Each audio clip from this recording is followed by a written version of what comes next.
கிராமத்து முறையில் நாட்டுக்கோழி குழம்பு வைக்கலாம் வாங்க. ஃபஸ்ட் எடுத்தோடனே நல்லா கோழியை வாங்கி முடியெல்லாம் பறித்து நல்லா க்ளீன் பண்ணி வீட்டில் கொண்டாந்து நல்லா வெட்டி எடுத்துக்கலாம். வீட்டில் நம்ம நாட்டுக்கோழி குழம்பு வைக்கிறது ஒரு தனி டேஸ்ட்டு தான். அது சளி பிடிச்சிருந்தாலோ பிள்ளைங்களுக்கு உடம்பு வலி காய்ச்சல் எது இருந்தாலும் விட்டுரும். அதனால் நம்ம வீட்டில் வந்து நாட்டுக்கோழி குழம்பு இன்றைக்கி தயாராகுது.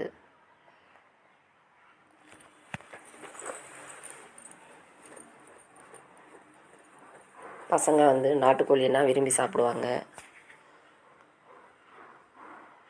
மற்ற கறிகளை விட வீட்டில் நம்மளே வளர்த்து அதை க்ளீன் பண்ணி சாப்பிட்றது